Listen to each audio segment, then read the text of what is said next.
안녕하세요. 저는 아트로 법률사무소를 운영하고 있는 김유나 변호사라고 합니다. 국제회의 기획업은 지식재산을 창출하는 업무로서 실무자들의 정신적 활동이 필수적인 그런 산업입니다. 따라서 PCO가 만들어내고 관리하는 PCO 자료들은 경제적인 가치를 당연히 가지고 있겠죠. 이런 PCO가 경쟁력을 갖기 위해서는 이러한 지식재산을 관리할 수 있어야 합니다. PCO 기업 내에서 실무자들이 매일매일 이렇게 제작하고 또 창작해내는 제안서와 운영 매뉴얼, 그리고 실행계획서는 지식재산에 해당될 가능성이 높기 때문입니다. 이러한 지식재산을 보호할 수 있는 그런 관련 법령을 어느 정도는 실무자가 이해를 하고 있어야 되겠죠. 그리고 발주기관 또는 협력업체와 계약을 체결할 때 관련 조항에 대한 이해, 그리고 어떤 계약을 체결해야만 우리 PCO들에게 좀 유리할지에 대한 그런 이해도 당연히 필요하겠습니다. 네, 저희 아트로 법률사무소는 한국 PCO협회와 오랜 시간 PCO 지식재산 보호 및 관리 매뉴얼을 준비해서 제작을 해왔고요. 그리고 곧 배포할 예정에 있습니다. PCO들은 대부분 내부에 이런 법무팀, 자문 변호사를 둘 정도의 규모가 아니기 때문에 실무 담당자들의 지식재산권에 대한 이해와 또 실무에 적용하는 능력이 필수적이라고 하겠습니다. 담당자들은 직접 실무에서 매일매일 계약을 체결하고 제안서를 기획하고 작성하고 또 운영 매뉴얼을 제작하는 등 매일 PCO 자료와 관련된 업무를 하고 있습니다. 또한 발주기관이 업로드하는 제안 요청서, 과업 지시서 이런 것들을 확인하고 제안서를 고민하고 하는 업무들이 실무자들이 실질적으로 매일 하는 그런 업무들이죠. 그렇기 때문에 PCO 협회가 배포하는 이번 PCO 지식재산 매뉴얼이 PCO업을 경영하는 경영자뿐만 아니라 오랫동안 PCO 업계에 몸담게 될 실무자들에게도 많은 도움이 되기를 바라고 있습니다. 이번 지식재산 보호 관리 매뉴얼의 주요 내용에 대해서 좀 알려드리겠습니다. 먼저 우리가 관리하는 PCO 자료들 굉장히 방대할 수 있는데 이러한 자료들이 대체 어떤 지식재산에 해당될 수 있는지를 먼저 이해를 해야겠죠. 그리고 사내에서 임직원들 간의 관계에서 지식재산을 어떻게 관리해야 되는지도 굉장히 궁금하실 겁니다. 실제로 제가 컨설팅을 하면서 입사를 할 때 받는 보안서약서라던가 퇴사 시의 보안서약서라던가 이런 것들을 어떻게 구성을 해야 되고 어떻게 진구해야 되는지 이런 부분에 있어서 질의를 하는 경우가 꽤 있기도 합니다. 그래서 사내에서 지식재산을 어떻게 관리해야 되는지에 관한 내용도 물론 들어가 있습니다. 그리고 저희가 행사를 진행하고 또 하는데 꼭 반드시 필요한 것이 협력업체일 수 있거든요. 외부 디자이너하고 이렇게 계약을 체결하거나 혹은 다른 PCO와 협력해서 행사를 이제 수행한다거나 하는 경우도 있을 수 있습니다. 그래서 협력업체와의 관계에서 계약을 체결할 때 지식재산을 어떻게 관리하고 또 보호할 수 있는지에 관한 내용도 들어가 있습니다. 또한 계약 단계별로 발주기관이 제안 요청서를 공표하고 그리고 그것을 확인한 이후에 제안서를 작성하고 또 입찰에 참여하고 또 계약을 체결하고 그 이후에는 계약을 수행하고 또 계약 수행 이후에 완료된 이후에 남아있는 자료들을 어떻게 관리하는지 이런 부분에 있어서 각 계약의 단계별로 지식재산을 어떻게 관리할 수 있는지에 대해서도 매뉴얼에서 다루고 있습니다. 이렇게 우리가 매뉴얼을 참고해서 지식재산을 충분히 관리하고 있음에도 불구하고 협력업체라던가 또 발주기관이라던가 혹은 아무런 관련이 없는 제3자와 지식재산과 관련된 분쟁이 발생할 수 있습니다. 우리 회사가 내용 증명을 받거나 혹은 우리 회사의 권리가 침해돼서 뭔가 권리를 주장해야 된다거나 이의 제기를 해야 된다거나 또는 좀 합의가 잘 원활하게 마무리가 되지 않아서 소송을 제기해야 된다거나 하는 경우가 있을 수 있습니다. 이러한 분쟁이 발생하였을 때 어떻게 대응해야 되는지에 대해서도 구체적으로 매뉴얼에서 다루고 있습니다. 이러한 그 매뉴얼의 내용을 잘 숙지하셔서 앞으로 사업을 영위해 나가면서 안전하게 또 사업을 하실 수 있기를 바라겠습니다. 네, 먼저 지식재산에는 어떤 것들이 있는지 크게 한번 이해를 하고 넘어가도록 하겠습니다. 지식재산은 크게 인간의 지적 창조물 그리고 영업상의 표지로 나눌 수 있습니다. PCO가 하는 업무들이 모든 것이 우리가 물건을 활용해서 어떤 물건을 제공한다거나 이런 사업이 아니죠. 기획을 해야 하고 정신적으로 뭔가 이미지화해야 하고 그런 것들을 또 장표에 표현해야 되고 이렇게 제안서를 작성하거나 운영 매뉴얼을 작성하거나 하는 그런 업무죠. 그렇기 때문에 저작물에 해당될 가능성이 있습니다. 이 저작물은 저작권법에서 다루고 있고요. 그리고 그 밖에 지적 창조물 중에 발명도 있고 고안, 디자인 이런 것들도 이제 관련 법령에서 다루고 있습니다. 또한 영업비밀이라는 것이 있는데요. 요즘 또 이제 PCO 산업뿐만 아니라 각계 이제 산업에서 굉장히 중요하게 생각하고 또 법을 개정해 나가면서 강하게 보호하고 있는 추세이기도 합니다. 이 영업비밀은 부정경쟁 방지 및 영업비밀 보호에 관한 법률에서 다루고 있습니다. 또 한 가지 큰 이제 지식재산이 영업상의 표지입니다. PCO들도 BI라던가 혹은 CI라던가 이런 것들을 사용하고 있죠. 그런 것들을 상표라고 부릅니다. 이 상표를 상표법 그리고 부정경쟁 방지법에서 다루고 있습니다. 그럼 이러한 PCO 자료들이 구체적으로는 어떤 지식재산에 해당이 될 수 있는지를 한번 살펴보면요.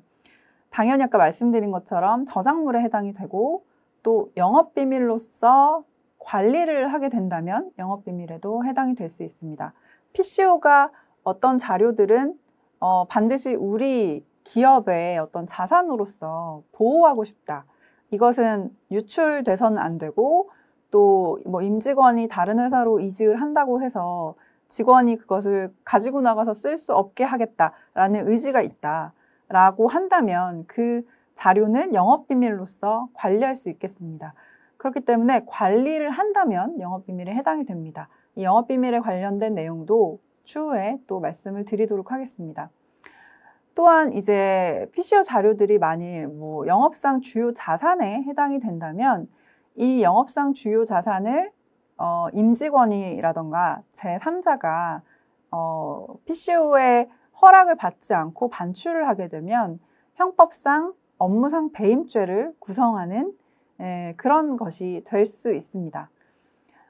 가장 중요한 것이 사실 저작물, 저작권 관리이고요. 그 다음에 이제 PCO가 앞으로 해 나가야 되는 것이 바로 이제 영업비밀로서 비밀로서 관리하는 그런 문제입니다. 그래서 이번에는 저작물과 영업비밀을 중점적으로 한번 살펴보도록 하겠습니다. 네, 그러면 PCO 자료와 저작권에 대해서 한번 알아보도록 하겠습니다. 한번 이런 상황을 한번 생각을 해보면 좋을 것 같습니다. PCO가 만일에 발주기관과 계약을 체결해서 행사를 잘 수행을 한 이후에 분명히 발주기관과 체결한 계약에는 이 행사로 인하여 발생한 창작물, 뭐 혹은 지식재산, 혹은 뭐 결과물, 산출물 이런 것들이 발주기관과 PCO가 공동으로 이 지식재산권을 보유한다라는 조항이 이 계약에 있었습니다. 그런데 이 발주기관이 PCO와의 행사가 다 모두 마무리가 된 이후에 PCO의 허락을 받지 않고 뭔가 다른 행사 혹은 다른 사업을 위해서 그 이제 결과물, 창작의 결과물을 마음대로 사용을 한다면 그것이 또 PCO에게 재산적인 손해를 발생시킨다면 PCO는 당연히 대응을 할 수 있겠죠. 전제가 되는 것이 이 PCO 자료가 저작권법상의 저작물이 될 경우에는 당연히 이 대응을 할 수 있게 됩니다. 이렇게 PCO 자료가 저작물에 해당이 될 경우에는 PCO는 독점 배타적인 권리를 보유를 하게 됩니다. 이 저작물에 해당이 된다는 것은 판례에 따르면 최소한의 창작물, 창작성이 인정이 될 경우에는 저작물에 해당이 되거든요. 만일에 제가 뭐 광화문을 걷다가 뭐 날씨가 좋아서 그냥 찍은 사진, 이런 것들은 사실 저작물이라고 하기 어렵습니다. 인간의 최소한의 창작성이 부과된 어떤 자료, 이미지, 영상, 사진, 이런 것들이 있다면 그런 것들은 저작권법의 이제 보호 대상이 될 수 있는 저작물이 될 수 있습니다. 그래서 PCO가 이런 저작물을 보유하고 있다라고 하면 PCO는 저작권법이 인정하는 저작재산권, 인격권을 보유를 하게 됩니다. 이 저작재산권에는 복제권, 전송권, 배포권, 뭐 2차적 저작물 작성권, 이런 여러 가지 재산권들이 있는데요. 이런 권리를 PCO만이 행사를 할 수 있게 됩니다. 그리고 그렇기 때문에 제3자가 무단으로 이용할 경우에는 저작권법을 근거로 대응을 할 수 있습니다. 이 대응이라고 하는 것은 뭐 아시겠지만 민사상 손해배상 청구를 할 수가 있겠고 형사상으로는 고소를 제기를 할 수도 있겠습니다. 다만 실무적으로는 바로 소제기를 하거나 하지 않고 내용 증명을 보내거나 해서 이런 무단으로 저작권을 침해하는 행위를 중단해달라라는 청구를 할 수가 있고, 그리고 합의를 할 수 있겠죠. 실무에서는 거의 다 그런 식으로 해결을 하고, 해결이 되지 않고 뭔가 분쟁이 확대되거나 그렇게 된다면 소송을 통해서 어떤 법원의 판단을 구하는 그런 절차로 나아가고 있습니다. 그렇다면 구체적으로 이 PCO가 다루는 이 자료들이 어떤 지식재산에 해당이 될지를 한번 생각을 해보면, 아까 말씀드린 대로 최소한의 창작성이 표현된 자료의 경우에 저작물에 해당이 된다고 했는데요.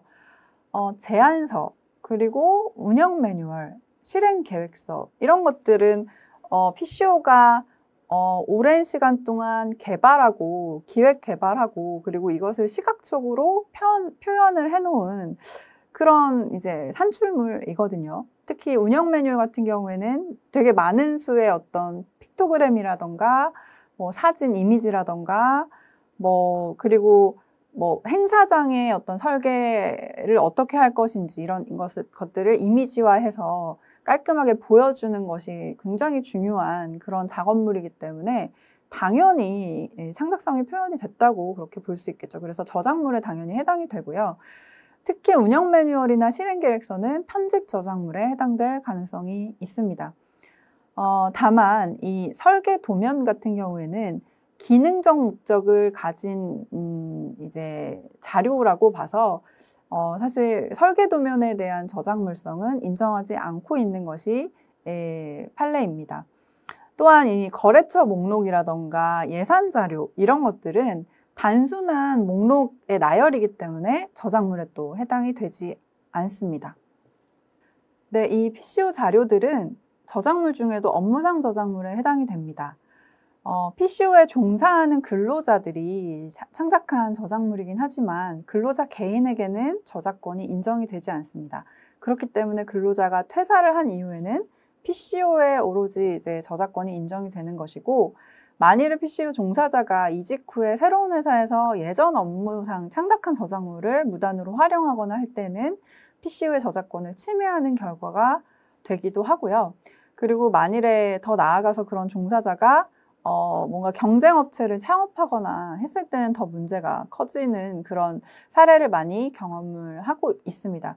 그래서 근로자들이 입사를 했을 때 업무상으로 이제 제작하는 자료들은 우리 회사에 저작권이 있다라는 사실을 충분히 이해시키고 교육을 시키고 하는 과정이 필요합니다.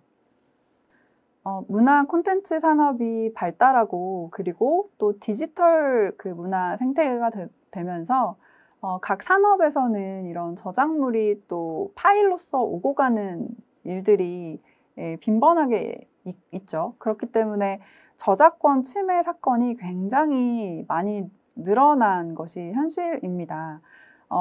특히 뭐 이제 PCO에서 이제 일을 하던 임직원이 퇴사 이후에 이제 서비스 제안서라던가 이런 것들을 가지고 나가서 새로 회사를 차리고 본인의 어떤 이익으로 이용을 하거나 하는 사건들이 굉장히 많이 일어나고 있습니다. 이럴 경우에는 당연히 이제 저작권 침해가 될 수도 있고 후에 말씀드릴 영업비밀 관한 이제 형사상의 책임을 지게 되는 결과가 되기도 합니다. 그렇기 때문에 PCO들은 매일매일 그 PCO 내부에서 산출되는 이런 PCO 자료들이 우리 회사만의 소중한 저작물이다 라는 것을 반드시 염두하시면서 저작권 관리를 해나가시면 좋겠습니다. 네, 그 다음으로 영업비밀에 관해서 좀 살펴보겠습니다. 사실 PCO 자료들이 모두 다 영업비밀에 해당이 된다라고 보기에는 좀 어려운 부분이 있습니다. 왜냐하면 영업비밀은 비밀로서 관리되는 자료를 영업비밀이라고 하기 때문인데 현실적으로 이렇게 모든 자료들을 비밀로 관리한다라는 게 어려운 일이겠죠. 하지만 PCO 자료들이 분명히 지식재산적인 가치를 갖고 있고 또 경제적으로 가치를 갖고 있습니다. 특히 뭐 제안서 데이터라던가 운영 매뉴얼 데이터라던가 이런 것들이 없다면 PCO가 산업을 계속 영위하기가 굉장히 어려워지겠죠. 그리고 경쟁사가 보유하고 있는 제안서라던가 매뉴얼이라던가 이런 것들을 입수하게 된다면, 그것을 활용하게 된다면 경쟁적으로 우위에 있게 되는 그런 결과가 되겠죠. 그렇기 때문에 독립적인 경제적 가치를 가지고 있는 자료들이 PCO 자료 중에는 당연히 있습니다. 그래서 이런 것들을 영업비밀로서 관리하고 또 법의 보호를 받는 그런 이제 관리가 필요한데요. 일단 영업비밀이 무엇인지 좀 살펴보겠습니다. 영업비밀이란 공공연히 알려져 있지 않고 그리고 독립된 경제적 가치를 가지는 것입니다. 그리고 비밀로 관리되어야 하는 그런 경영상, 기술상의 정보를 말한다고 이 부정경쟁방지법에서 정하고 있습니다. PCO 자료가 영업비밀이 되기 위해서는 3가지 요건이 필요한데요. 일단 경제적으로 유용해야 하고 그리고 공지되지 않은 비밀 상태여야 합니다. 그리고 비밀로서 관리가 되어야 합니다.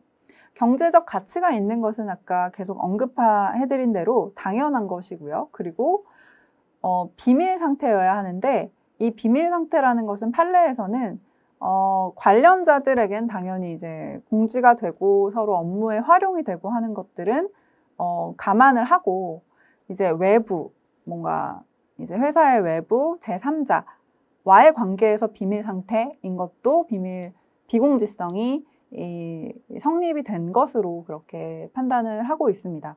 가장 중요한 것이 3번째인 비밀관리성입니다. 객관적으로 정보가 비밀로 유지되고 또 관리되고 있다는 사실이 인식이 가능해야 합니다. 그렇기 때문에 PCO사에 이제 근로하고 있는 임직원들이 좀 인식을 했을 때, 이 정보는 비밀로서 관리되고 있다. 이 정보는 비밀이다. 유출하면 안 된다.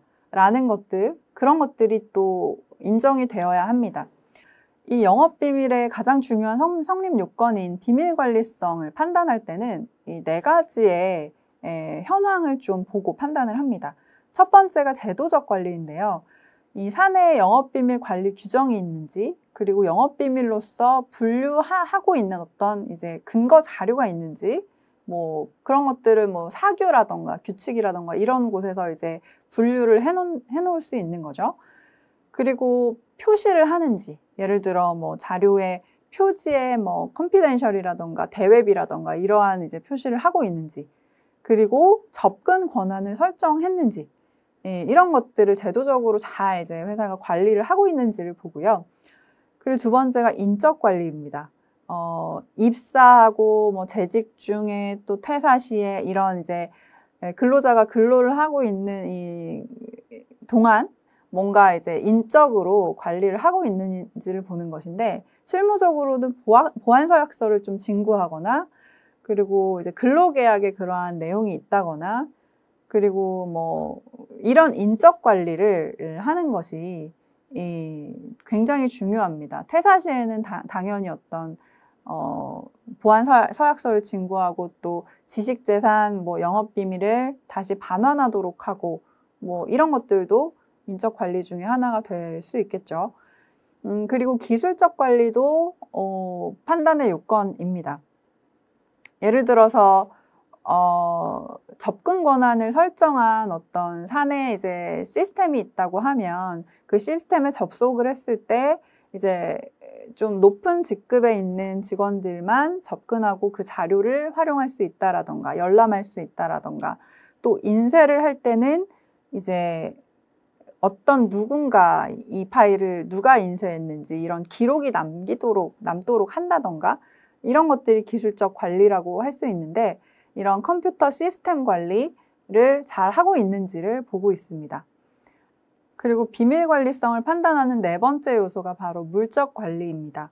한마디로 뭔가 이제 자료를 출력할 때 예를 들어서 뭐 운영 매뉴얼을 딱 50부만 한정해서 출력할 수 있게 하거나 그 50부만 한정해서 출력하고 번호를 붙이게 하거나 혹은 이제 행사장에서 사용하는 태블릿 PC를 회사에서만 배포하는 태블릿 PC를 활용해야 한다라는 어떤 조건을 걸거나 개인적인 뭐 USB나 뭐 이런 것들을 사용하지 못하도록 좀 통제를 하거나 이런 것들이 물적 관리가 될 수 있는데 판례에서는 CCTV를 부착을 해놓는 것도 물적 관리 중에 하나다라고 보고 있습니다. 그래서 PCO에 좀 더 이제 실무적으로 필요한 것들을 생각해 보면 사실 PCO 임직원들이 그 개인적인 USB를 쓰거나 외장하드를 쓰거나 하는 일이 없도록 하는 것, 그런 것들을 통제하는 것, 그렇게 접근 권한을 통제를 또 물적으로 하는 것을 비밀로서 관리하는 것이라고 또 판단할 수 있을 것 같습니다.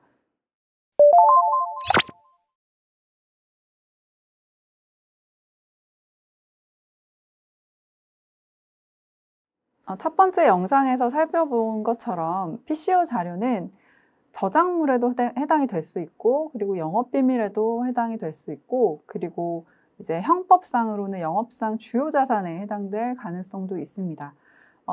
또 저작물이라고 해서 반드시 영업비밀인 것도 아니고 영업비밀이라고 해서 저작물인 것도 아닙니다. 다만 그 자료가 저작물에도 해당이 되고 영업비밀에도 해당이 될 수도 있는 거겠죠. 그래서 개별 구체적으로 하나하나의 자료를 판단을 할 수 있어야 되겠습니다. 네, 그렇다면 어떤 하나의 PCO 자료를 보았을 때 저작물로서 어떻게 판단을 할 수 있을지 체크리스트를 한번 살펴보도록 하겠습니다. 일단 첫 번째로는 이 자료가 최소한의 창작성이 인정되느냐를 봐야 되겠죠. 아까 제가 말씀드린 것처럼 설계 도면이라던가 뭐 거래처 목록이라던가 단순한 리스트를 나열해 놓은 것들 이런 자료라고 한다면 저작물에 해당이 될 가능성이 굉장히 낮겠습니다. 다만 뭐 PCO가 직접 사진 작가를 이제 계약을 통해서 사진 작가에게 이제 사진을 의뢰를 하고 받은 어떤 행사 사진이라던가 디자이너로부터 계약을 통해서 납품받은 디자인 뭐 창작물이라던가 이런 것들은 당연히 최소한의 창작성이 표현된 거기 때문에 저작물에 해당이 되겠죠. 그리고 두 번째로는 우리 기업이 기획하고 그리고 종사하는 임직원이 창작한 작업물인가 이런 것들을 봐야 됩니다. 업무상 저작물이기 때문에 직원이 창작한 그 창작물은 PCO사의 지식재산이 될 수 있습니다. 그리고 만일에 그 자료가 외부 업체가 창작한 창작물의 경우라면 아까 언급한 것처럼 계약상 우리 기업이 저작재산권을 양수했는지를 봐야 합니다.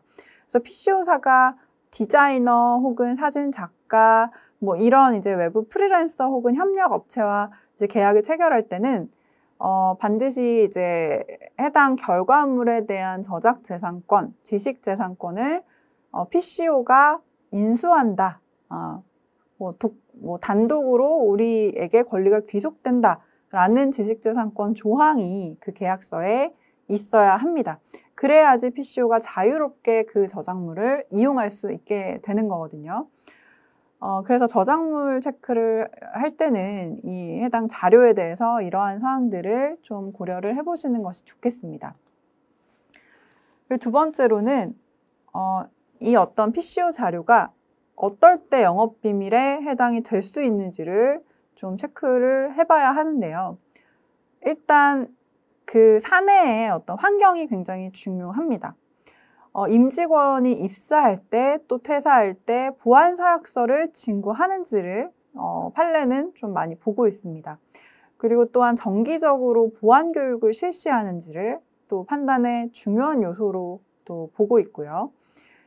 그리고 이 주요 자료들, PCO 자료들을 가장 중요도 순서로 이렇게 잘 분류해 놓고 또 영업비밀은 영업비밀로서 표시를 해두는가를 보고 있습니다. 그래서 이런 것들을 체크를 할 수 있겠습니다. 그리고 첫 번째 영상에서 언급해드린 것처럼 차등적으로 접근 권한을 설정했는지도 봅니다.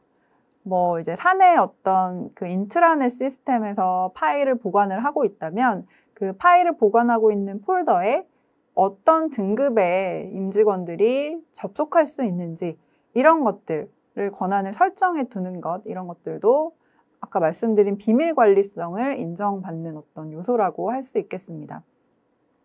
그리고 업무용 시스템의 보안 유지를 위한 프로그램을 사용하는지도 당연히 보고 있고요.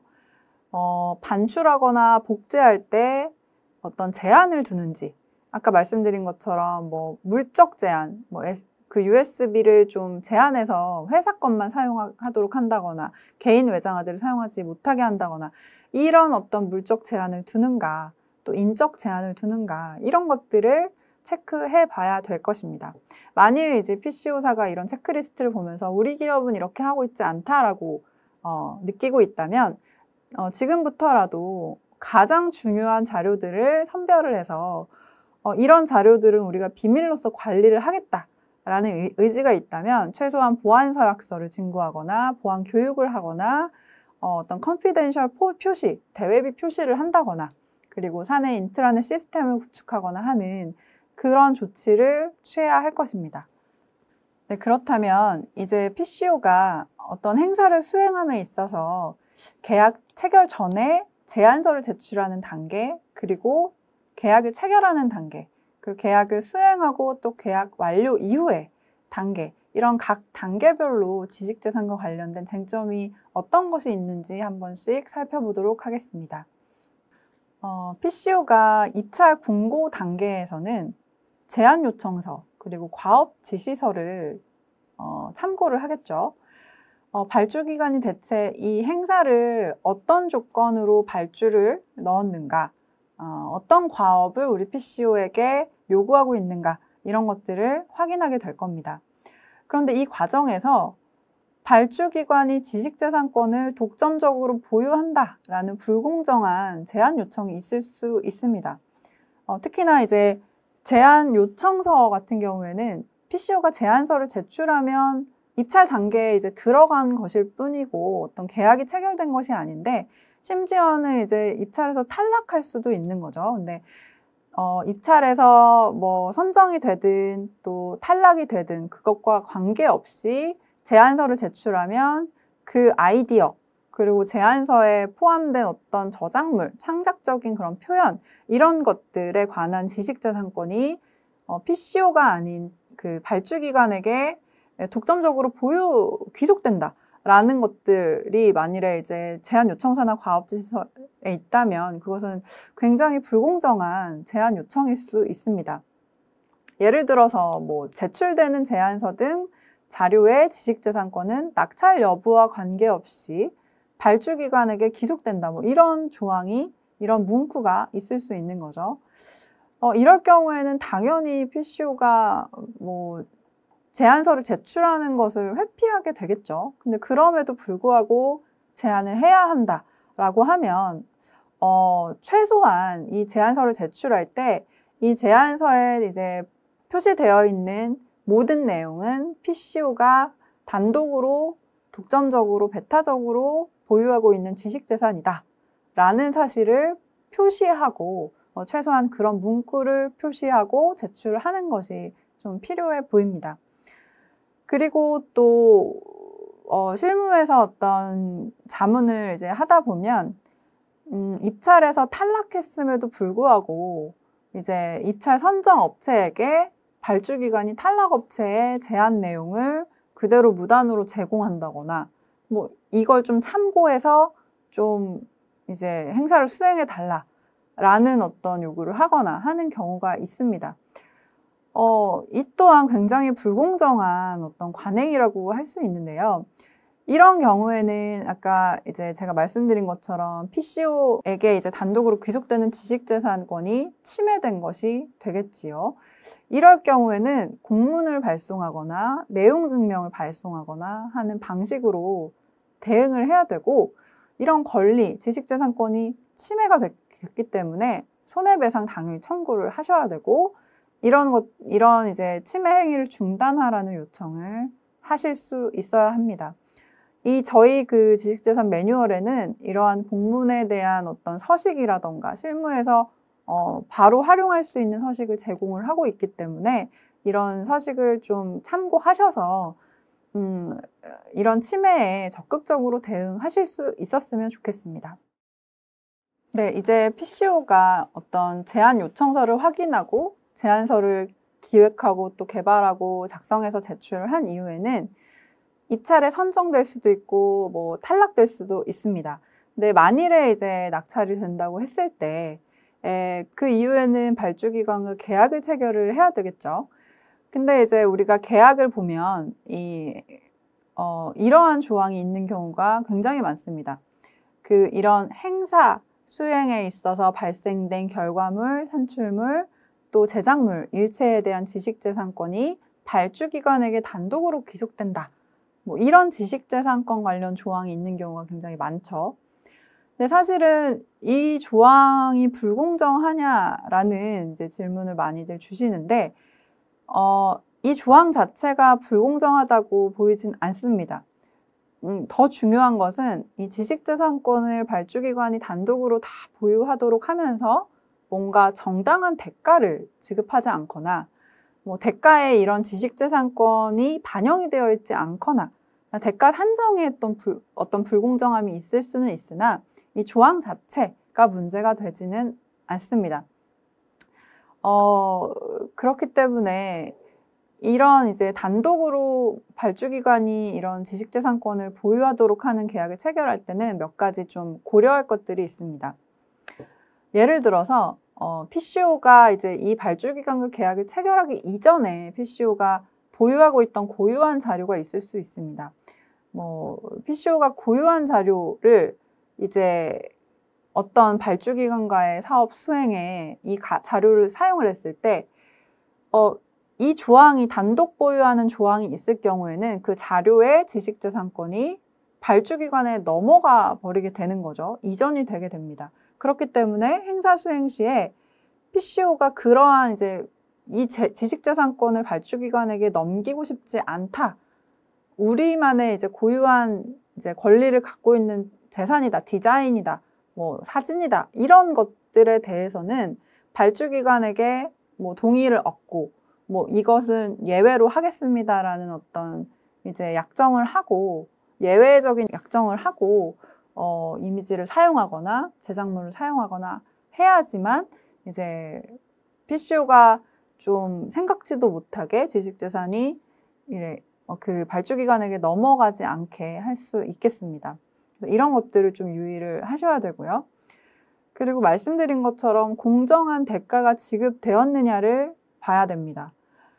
지식재산권은 산출물에 대한 권리가 다 이제 발주기관에 넘어감에도 불구하고 이런 지식재산에 대한 이제 대가 산정은 없이 PCO 인력의 어떤 인건비 수준의 어떤 대가가 산정이 되거나 이런 것들을 제안을 받았을 때는 좀 이거는 공정하지 않다, 대가 산정에 불공정함이 있다라고 해서 협상을 할 수 있어야 되겠죠.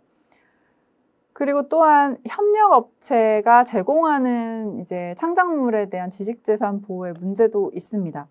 예를 들어서 이제 발주기관과는 발주기관에 단독으로 지식재산이 귀속되도록 그렇게 약정을 해놓고 이제 이 사업 수행을 위해서 PCO가 다른 외부의 어떤 프리랜서라던가 협력업체하고 이렇게 계약을 체결할 때는 뭐 공동 보유한다라고 계약을 체결하거나 하면은 이제 권리가 상충되는 그런 결과가 되겠죠. 왜냐면은 이제 이 사업 수행을, 이 행사 수행을 위해서 외부 디자이너를 많이를 쓰는데, 디자이너가 납품한 그 디자인물은 또 디자이너랑 공동 소유한다라고 해놓고 PCO가 발주기관에게 그 디자인물을 권리를 이전시키면 이 디자이너의 권리를 우리가 침해하는 것이 되거든요.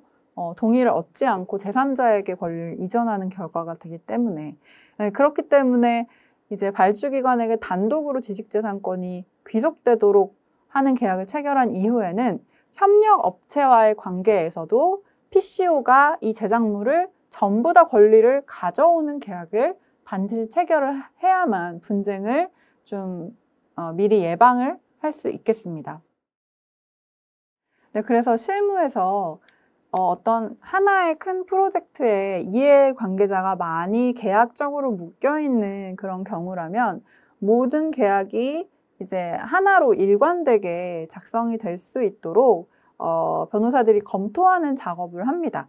그러니까 계약이 두세 개가 뭐 다수의 계약이 이제 한 프로젝트에 묶여 있는데 지식재산권에 관련돼서 다른 내용으로 각각의 계약이 구성이 되어 있다고 하면 반드시 이제 한 당사자의 권리가 침해되는 결과가 되거든요. 그래서 뭐 적절한 예인지는 모르겠지만 뭐 영화를 제작하거나 뭐 넷플릭스 시리즈 뭐 이런 큰 시리즈물을 제작하거나 할 때도 연출자부터 배우 그리고 뭐 카메라 감독 뭐 여러 가지 이해 당사자들이 묶여 있게 되고 그런 이해 당사자들의 이제 계약을 검토할 때는 모든 권리가 하나로 이렇게 뭉쳐지게끔 그렇게 계약을 검토를 합니다.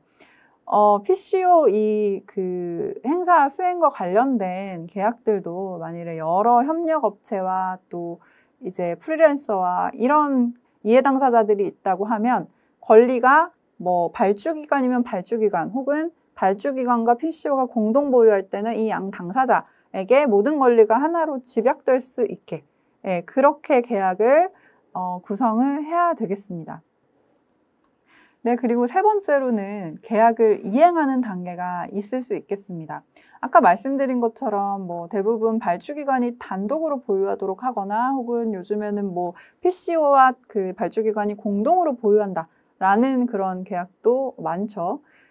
그런 계약을 이행하는 단계, 한마디로 이제 행사를 수행하는 단계에서는 행사 관련 자료를 보안 관리하는 것에 유의를 해야 됩니다.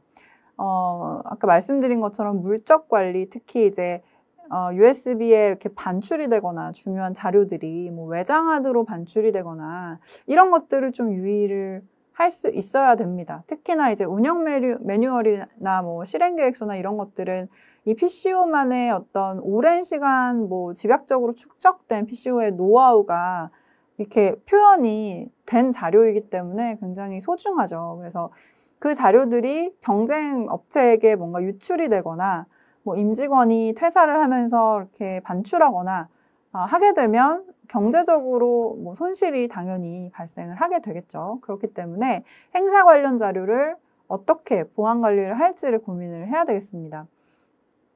그리고 당연히 발주기관과의 계약 조건을 명확히 숙지하고 그 수행을 해야 되겠고요. 그리고 언급해 드린 것처럼 협력업체와의 계약 조건도 명확히 숙지를 해서 이제 모든 계약이 온라인 되도록 이렇게 하는 작업이 필요합니다. 그리고 마지막으로 가장 중요할 수도 있는데 제3자의 지식재산을 무단으로 이용하는 것을 좀 유의를 해야 합니다. 뭔가 다른 업체의 어떤 권리를 침해한다거나 다른 뭐 프리랜서의 권리를 침해한다거나 이런 방식으로 무단으로 이미지를 사용하든 뭐 그런 것들을 유의를 해야 되겠습니다. 네, 그리고 마지막으로는 계약 이행을 모두 완료한 이후에 지식재산을 어떻게 관리하느냐의 문제입니다. 사실 이 부분이 가장 중요할 수도 있겠습니다. 왜냐하면은 PCO가 매년 이렇게 수행하는 그런 행사들이 있는데 행사가 다 마무리되고 난 이후에 자료들이 남잖아요. 그 자료들을 또 우리가 적법하게 활용을 할 수 있어야 합니다. 그렇기 때문에 이런 것들을 분류하고 또 이제 분류 목록에 따라서 차등적으로 관리하는 그런 시스템이 필요합니다. 그래서 지난 행사 자료들을 권리 보유 내용에 따라서 분류하는 작업이 필요합니다. 예를 들어서 행사들이 쭉 있을 때 이 행사 같은 경우에는 모든 자료가 발주기관에게 단독으로 귀속된 행사다. 그리고 이 행사 같은 경우에는 공동으로 보유하고 있는 행사다. 뭐 이런 것들이 좀 다를 수가 있겠죠. 권리 보유 내용이. 그래서 그 권리 보유 내용에 따라서 자료를 좀 어떤 이제 번호를 붙인다거나 식별 표시를 좀 부여를 해서 좀 차등적으로 분류해서 관리를 할 수 있어야겠습니다. 그렇게 해야지만이 이 자료를 추후에 이제 PCO의 자산으로서 활용함에 있어서 발주기관의 권리를 침해하거나 뭐 협력업체의 권리를 침해하거나 이런 분쟁이 발생하지 않을 수 있겠죠. 그리고 또 분류를 하는 과정에서 이 자료는 영업비밀에 준하는 정말 우리 회사의 어떤 중요한 지식재산이다 라는 판단이 드는 자료들은 또 따로 분류를 해서 영업비밀로서 관리를 할 수도 있겠습니다. 그리고 또한 그 추후 행사 자료를 이용할 때 발주기관 동의가 필요한지 반드시 확인을 해야겠죠. 처음에 말씀드린 이 분류를 한 이후에는 발주기관 동의가 필요한 자료들은 이제 추후에 활용을 하실 때 반드시 동의를 받고 활용을 하시는 게 좋겠고, 동의는 실무적으로 뭐 공문을 보내시거나 뭐 이메일을 담당자에게 보내시거나 해서 동의를 받는 것이 그 과정이 필요하겠습니다. 그리고 가장 이제 PCO사에게 어려운 것이 이제 영업비밀에 있어서 비밀 관리성을 충족시키는 겁니다. 그래서 말씀드린 것처럼 영업비밀로 분류된 자료 같은 경우에는 이제 보안 관리를 우리 PCO사의 어떤 환경에 맞춰서 어느 수준으로 보안 관리를 할 것인지 이런 것들도 내부적으로 충분한 논의를 하셔서 할 수 있는 가장 최대의 철저한 보안 관리를 하실 수 있다면 PCO가 보유하고 있는 PCO 자료들이 안전하게 보호된 상태로 자산으로서의 기능을 할 수 있지 않을까 생각하고 있습니다. 네, 지금까지 PCO가 보유하고 있는 PCO 자료들, 지식재산들을 어떻게 보호하고 또 관리할 수 있는지에 대해서 간단히 매뉴얼에 적혀진 내용을 중점적으로 해서 살펴보았습니다. 지금까지 제가 말씀드린 이런 내용 외에도 실무에서 바로 적용할 수 있는 어떤 서식이라던가 그리고 분쟁이 발생됐을 때 대응할 수 있는 방안이라던가 그리고 PCO사들이 겪고 있는 어떤 실질적인 그런 사례들 이런 것들도 매뉴얼에 충분히 담겨 있습니다. 그렇기 때문에 매뉴얼을 필요하실 때마다 이렇게 자주 들춰보시면서 안전하게 PCO들이 어떤 법적인 분쟁이 발생하지 않은 상태에서 안전하게 사업을 영위하실 수 있도록 그렇게 하실 수 있었으면 하는 바람입니다. 감사합니다.